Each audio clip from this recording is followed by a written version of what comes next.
ከም ኣቤል ፈጣሪ ዝፈትዎ ዝሰርሑ ከም ዮሃንስ መጥምቅ ብሓቂ ዝስየፉ እዮም።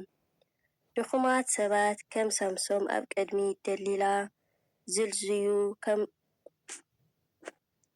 ከም ቃየል ብሓዎም ዝቐንዑ ከም ሄሮዶስ ንጓል ክፈትዉ ካብ ሓቂ ዝሃድሙ እዮም።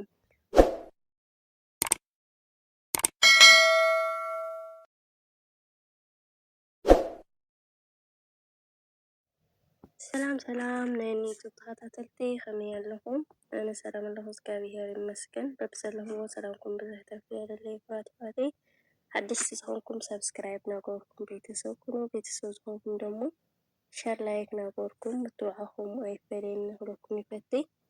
ሎማዓንቲ ሒዘልኩም ዝመጻኹም ሓንቲ ስነ ፅሑፍ ሎግ ንኽዋኤ ሒዘልኩም መፅአ ማለት እዩ። መሃሪት እያ ኢለ ንሓሰብክዋኤ ሒዘያ መፅአ ማለት እዩ። ላኣ ከብለኩም ፍቕርን ዕላማን ክልተ ሓያላት ኣርእስቲ እዮም።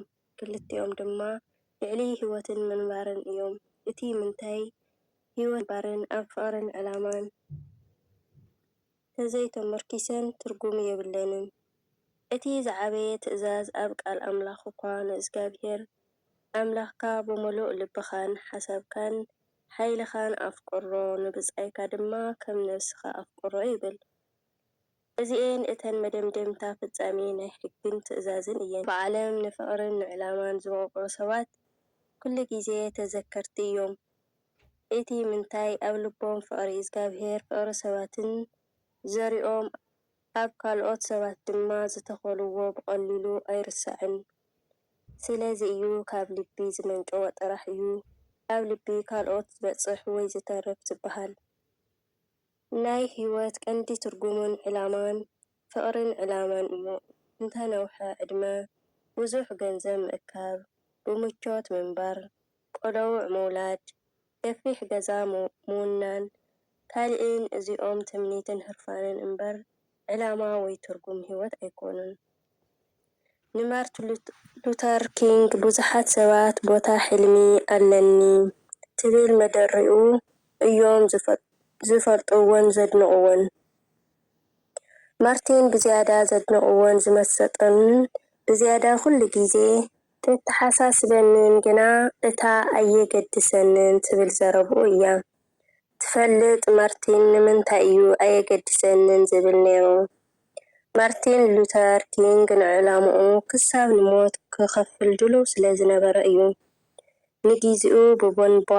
ንገዝኡ ብቦምባን ንዘዕነውዎ ኣብ እስሪ ቤት ንዘእተውዎ ክንቀትለካ ኢና ኢሎም ንዘፈራርሕዎ ብደቅኻን ሓዳርካን ሕሰብ ንዝበልዎ እዩ ኣየገድሰንን እዩ ዝብሎም ዝነበረ።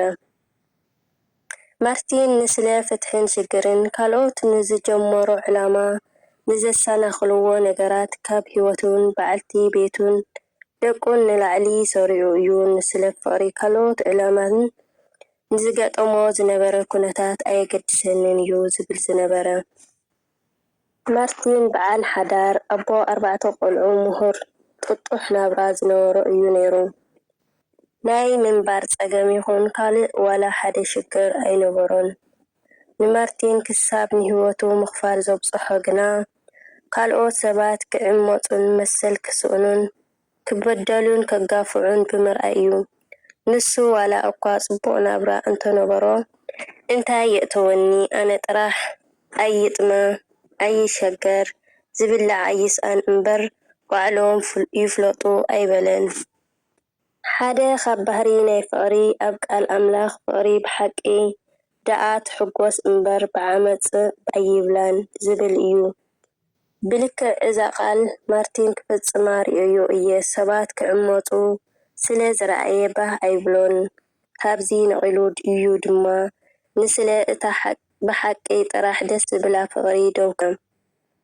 ማህተማ ጋንዲ እውን ኣብ ዓለም ዋላ በይንኻ ትረፍ ፈጺምካ ምስ ዓመፅቲ ኣይትወግን ይብል። ማርቲን ምስታ ብሓቂ ጥራሕ ደስ ዝብላ ፍቕሪ ክውግን እዩ መሪፁ። ባዕሉ እውን ኣነ ፍቕሪ መሪፀ ኣለኹ እቲ ምንታይ ጽልኢ ክትስከሞ ከቢድ እዩ ዝብል ዝነበረ። ፍቕሪ ከም ሞት ሓያል እያ ዝበሃል ብልክዕ ኣብ ታሪኽ ናይ ማርተን ሉተር ኪንግ ክዕዘብ ክኢለ። ማርቲን ባዕሎም ይፍለጡ ኣነ ጥራሕ ኣይሸገር እምበር ክብል ይኽእል ነይሩ እዩ። ኣብ ውሽጡ ፍርሃት እግዚኣብሔር ፍቕሪ ካልኦት ዱልዱል ሕልናን ስለ ዝነበሮ እዩ። ሰብ ኣብ ክንዲ የዕርኹ ንህይወቱ ብጃ ክሓልፍ ካብዚ ዝዓቢ ፍቕሪ የለን ንዝብል ቃል ብግብሪ ፈጺሙ ድማ ካብዚ ዓለም ኣብ ንኡስ ዕድሚኡ ካብ ጸላእቱ ዝተተኰሰሉ ጥይት ሞይቱ። ፍቕራትን ሓቀኛታትን ሰባት ኩሉ ጊዜ ብቕንዓትን ፍርሃትን ድኹማት ሰባት ይጽልኡ እዮም። ሓያላት ሰባት ከም ዮሴፍ ካብ ክፉእ ተግባር ዝሃድሙ፣ ከም ኣቤል ፈጣሪ ዝፈትዎ ዝሰርሑ፣ ከም ዮሃንስ መጥምቕ ብሓቂ ዝስየፉ እዮም። ድኹማት ሰባት ከም ሳምሶም ኣብ ቅድሚ ደሊላ ዝልዝዩ፣ ከም ቃኤል ብሓዎም ዝቐንዑ፣ ከም ሄሮዶስ ንጓል ክፈትዉ ካብ ሓቂ ዝሃድሙ እዮም። እዞም ሰባት ኩሉ ጊዜ ፈራሃት እዮም። ደቂ ሰባት ክቓትሉኻ እኳ ይኽእሉ እዮም። ንሓደ ሓቂ እዩ ኢልካ ዝወሰንካዮ ጽቡቕ ተግባር ክቐትሉ ግና ኣይክእሉን። ንሓቅን ንጌጉን ምቕባልን ንነፍስኻ ምኽሓድን ዝወሓጠል ሰብ ኣይኮኑን። ውሑዳት ሰባት ዓለም ብምልኣ ኣንጻሩ እንተኾነት እኳ ሓንቲ ኣይትገብሮን። ኣብ መስርዕ ናይ ስጋዊ ሞት ከለኻን ከለውን ክንቀትለካ ኢና ኢሎም ዘፈራርሑኻ ወትሩ ዓያሹ እዮም። ፊሊ ወናኒ መቆር ቃንዛ ዝረኸብክዋ እያ። ካብዚኣ ብዙሕ ተምሂርኩም ክትኮኑ ተስፋ ይገብር። ንኣየ ብዙሕ ዝመሃረትኒ እያ። እግዚኣብሔር ኣምላኽ ባዕሉ ፍርሃት ልቢ ይሃልየና ማለት እዩ። ኹራት ኣሕዋተይ ተፈቲኹምዋ ሸር ላገበርኩም ለኩሉ ክባፃሕ ግበሩለይ ማለት እዩ። ኹራት ኣሕዋተይ ሸር ላየ ዓብዪ ሓገዝ እዩ ሞይ ሰብስክራይብ ደሞ ግበሩ ማለት እዩ። ናይ ልማዓንቲ መደበይ እዚኣ እያ ነይራ። ሸብ ካሊእ መደብ ንመፀኩም ናያትኩም ምትባዕ ይፈለየን እንዳበልኩ ሃናፂ ዘበለ ርእይቶ ደሞ ኣብ ቦታ ኮመንት ኣቐምጡለይ ነትሁኒ ሃናፂ ርእይቶ ካብ ልቢ እየ ዘመስግን። ባይ ባይ ሰሰናይ ድሓን ቀኒ እዩ።